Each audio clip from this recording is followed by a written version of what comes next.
अहिरजमेंट बने कैसे?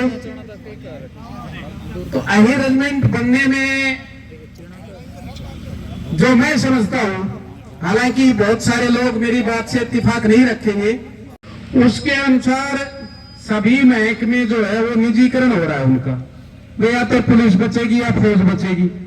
तो हमारे आने वाली जनरेशन को कहीं ना कहीं रोजगार का एक जरिया जो है बनता था, और उसमें काफी कुछ हमें पहले हमारे हिस्से से ज्यादा का भाग हमें मिल रहा था। उसमें हमारी ही कम्युनिटी के एक नेता, उसकी वजह से वो हिस्सेदारी हमारी कम होगी, वो थे मुलायम सिंह यादव। पहले हमारे यहाँ जो भर्तियां होती थी वो अहिरवाल के नाम से होती थी, इसलिए हमारे दूसरे तीसरे घर में फौजी था। और अब अगर हम ढूंढते हैं तो शायद ही किसी घर में मिलता है, क्योंकि वो 95 में अहिरवाल की जगह अहिर करने की वजह से जनसंख्या के हिसाब से वैकेंसी डिस्ट्रीब्यूट होगी, और हमें अपना जो हिस्सा मिल रहा था उससे अब कम मिल रहा है। तो ये एक रोजगार का भी विषय। अब बात आती है कि भाई अहिरजमेंट बने कैसे? तो अहिरजमेंट बनने में जो मैं समझता हूं, हालांकि बहुत सारे लोग मेरी बात से इत्तेफाक नहीं रखेंगे, लेकिन मैं समझता हूं उसमें सबसे जरूरी है कि हम जो राजनीतिक नेतृत्व के पीछे भाग रहे हैं, उस नेतृत्व की जगह हम सामाजिक नेतृत्व को उसके पैरेलल में जब तक नहीं खड़ा करेंगे, हमें हमारा हक मिलने में मुसीबत होगी। हम राजनीतिक नेतृत्व जो है वो केवल अपने आगे का राजनीतिक कैरियर को देखकर चलता है, जबकि सामाजिक नेतृत्व जब तक खड़ा नहीं होगा तब तक होना यह चाहिए कि हमारे यहाँ एक परिपाटी चला दी कि नेताजी आएंगे, स्टेज बनाई जाएगी, और उस स्टेज पे नेताजी के आने से पहले लाइन में कुछ लोग उनके जो चमचे कह सकता हूं मैं उनको, वो उनके चरण स्पर्श करेंगे, और कुछ भाई फिर ये बोलते हैं कि चरण अब तू भी ले ले, तू पीछे रह जाएगा।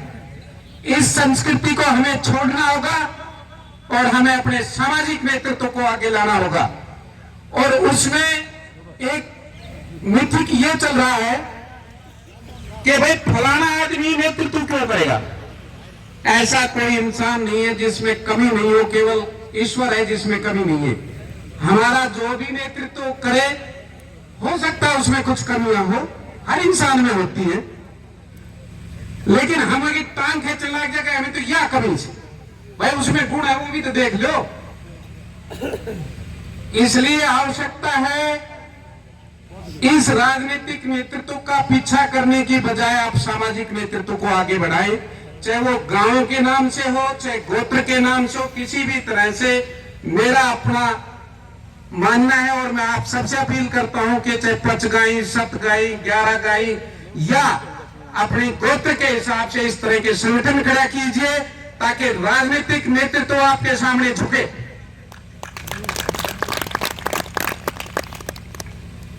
अब कई बार तर्क दिए जाते हैं, और आज भी वो तर्क लागू है जिन लोगों के हित जुड़ते हैं।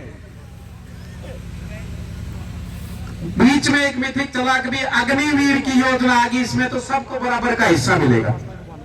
आप देखिए जिन लोगों के शासन और प्रशासन में जिसकी हिस्सेदारी ज्यादा है, किस तरह से उन फैसलों को पलटाया जाता है। जब मिनिस्ट्री ऑफ डिफेंस की तरफ से इस तरह की विज्ञप्ति जारी हुई, उसके तीसरे दिन कैप्टन अमरिंदर सिंह का बयान आता है कि अगर ऐसा होगा तो सिख कहां जाएंगे। और आप देखिए मिनिस्ट्री ऑफ डिफेंस की तरफ से क्लैरिफिकेशन 3 या 4 दिन बाद आता है कि रेजिमेंटल स्ट्रक्चर को बदली नहीं किया जाएगा। इसका अर्थ यह हुआ कि जाट रेजिमेंट में जाट के बच्चे रहेंगे, राजपूत रेजिमेंट में राजपूत के, हम कहां जाएंगे। तो वो मिथिक भी कहीं ना कहीं गलत है कि रेजिमेंटल स्ट्रक्चर नहीं बदलेंगे तो हमें हमारा हक फिर भी नहीं मिल रहा है। और एक मिथिक ये इस तरह का बना रखा है कि भाई पहाड़ों में तो लड़ने के लिए पहाड़ी लोग ही ज्यादा सक्षम है, जबकि इस मिथिक को हमने 1962 में तोड़ के दिखा दिया। वहां जब हमारे पास कोई फैसिलिटी नहीं थी, फिर भी उस त्रिशूल में वो कर दिखाया जो संसार की महानतम लड़ाइयों में से एक है। वहां उस नीति को हमने तोड़ दिया कि हम पहाड़ों में क्या, रेगिस्तान में क्या, हम कहीं भी लड़ने के लिए सक्षम है। और फिर भी उस नीति को आज तक चलाए रखा है कि भाई गोरखा रेजिमेंट, गोरखों की भर्ती इसलिए ज्यादा की जा रही है कि भाई पहाड़ों में लड़ने के लिए वो सक्षम है, जबकि उस नीति को हम प्रूव कर चुके हैं कि हम उनसे कम नहीं, हम उनसे 21 है। तो इन मिथिकों को तोड़ते जा रहे हैं, सारी बातें हैं, फिर भी हमारी बातें नहीं सुनी जा रही है। उसके पीछे जो मुझे समझ आ रहा है कि हम अपने सामाजिक नेतृत्व को इतना सक्षम बनाए कि राजनीतिक नेतृत्व उसके सामने झुके, और जो वोट की चोट है, अभी तक ये लग रहा है कि भी हमारी कम्युनिटी बिखरी हुई है, स्कैटर्ड है, हम यूनाइटेड नहीं है। जिस दिन कोई भी पार्टी जिसको ये लगेगा कि भाई इनकी बात नहीं मानेंगे तो ये आपके विरुद्ध जाएंगे, उस दिन आपकी बात सब सुनने को तैयार हो जाएंगे। इसलिए आपसी मतभेद भुला के इस तरह का एक एनवायरमेंट तैयार किया जाए कि भाई अभी अगर 24 में हमारी बात चुनाव है, 24 में अगर हमारी बात सुनी जाती है तो हम आपके साथ हैं, नहीं तो हम आपके विरुद्ध जाएंगे। उससे पहले इस तरह की घोषणा की जाए या इस तरह के स्टेप लिए जाए कि भाई यही रेजिमेंट बने तो हम आपके साथ हैं, नहीं तो हम दूसरी पार्टी के साथ जाएंगे। जिस दिन किसी भी पार्टी को यह लगेगा कि हम संगठित हो गए हैं, आपकी बात आपके पास आकर सुनने को तैयार होंगे। बोलने वाले काफी वक्ता हैं, मैं आपका ज्यादा समय नहीं लूंगा।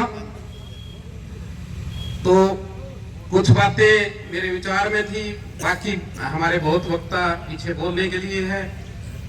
आप सबने मुझे मौका दिया बोलने का, इसके लिए धन्यवाद। जय हिंद, जय भारत।